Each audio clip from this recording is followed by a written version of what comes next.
watch that. I'll watch that tomorrow. We're going to watch how Frank Ocean finessed Def Jam out of $20 million.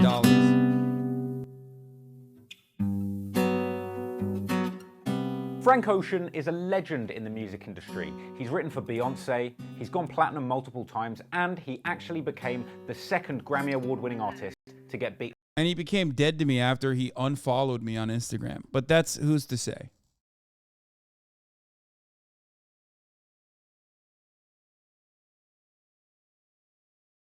Up by Chris Brown. Now everybody knows a bit of Frank Ocean, whether it's a song from his original mixtape Nostalgia Ultra, his debut album Channel Orange, or his legendary... Oh yeah, we were going to do the Pootie video but too. The less attentive and iPhone-hating listeners amongst us may have missed Nostalgia Ultra, his debut album Channel Orange, or his legendary independent follow-up Blonde. But the less attentive and iPhone-hating listeners amongst us may have missed out on Frank Ocean's Apple-exclusive visual album Endless.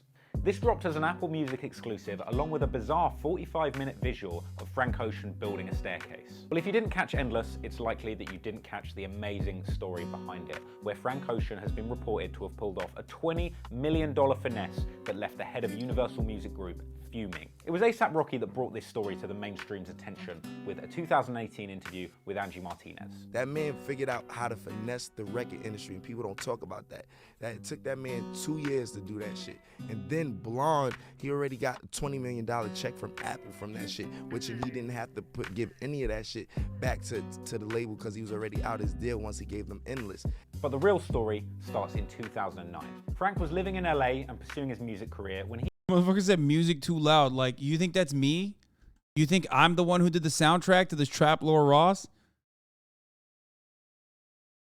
It's the video, dog. He met and joined the hip-hop collective Odd Future Wolfgang Kill Them All. It was joining Odd Future that introduced him to the hip-hop community and brought us a bunch of classic songs with him and the Odd Future gang. There's Analog 2, which is a beautiful duet with Tyler, the Creator, and also a ballad for making plans with Indecisive Women.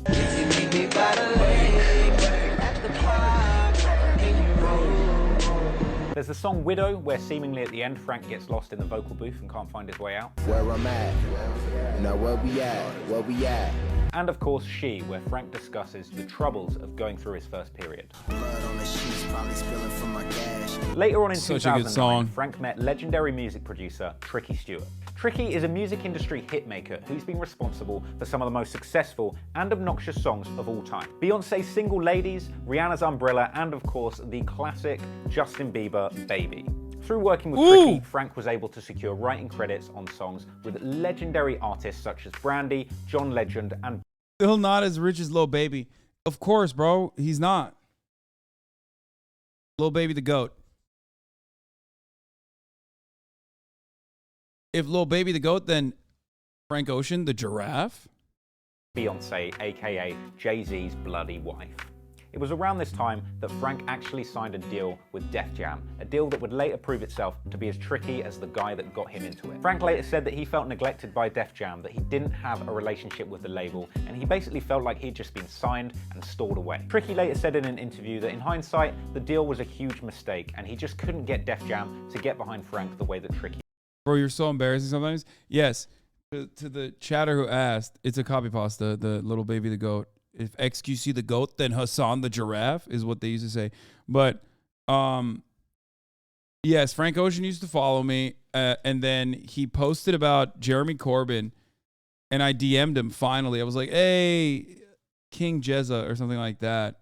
And then he never responded. He read it, he left me on red, and then he unfollowed me eventually. And I will never forgive him for it. Or no, I didn't say that. I said king shit. Here. You want to see? Here you go. I mean, I'm sure that there are people out there who will be able to confirm that he was following me. I didn't even know he was following me.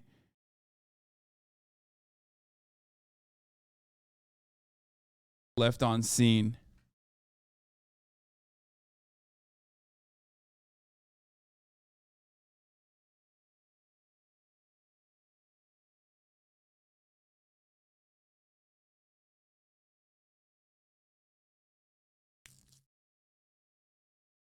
Bro, why are you putting this on blast? I'd be ignoring the fuck out of that. I mean, it was a long time ago. It's a meme at this point.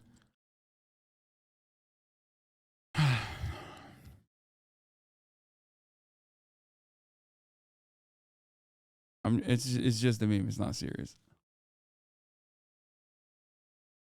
But I heard Trevor Noah is dating him now. Yeah.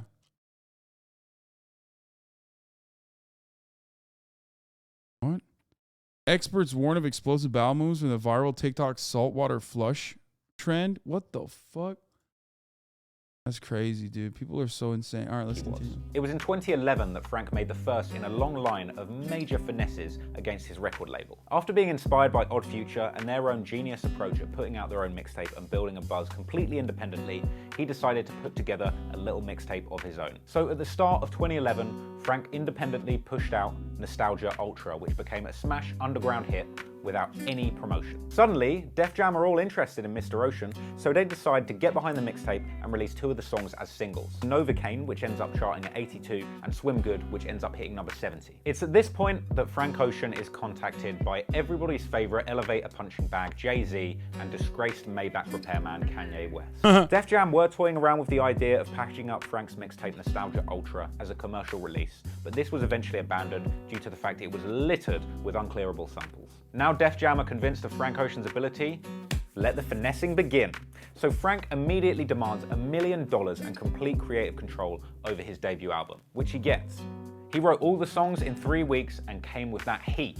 So in 2012, he drops his debut album, Channel Orange, and it's an absolute smash hit. It's got the hit songs Thinking About You and Pyramids. He wrote Channel Orange in 1 week? In 1 week? In 3 weeks? Okay, that's not that crazy. It's still insane.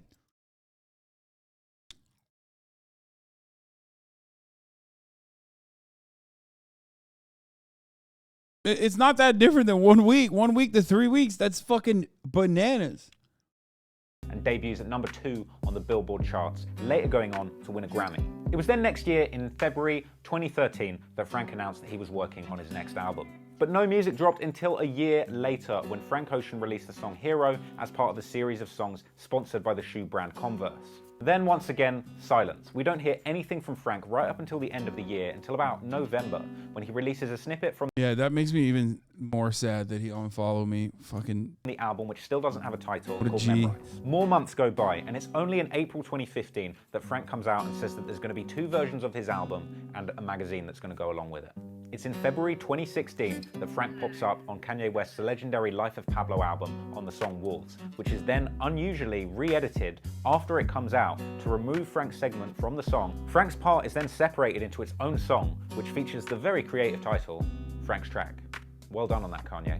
A few months later, in July 2016, Frank hints at the album coming out soon with a very cryptic video posted on his website.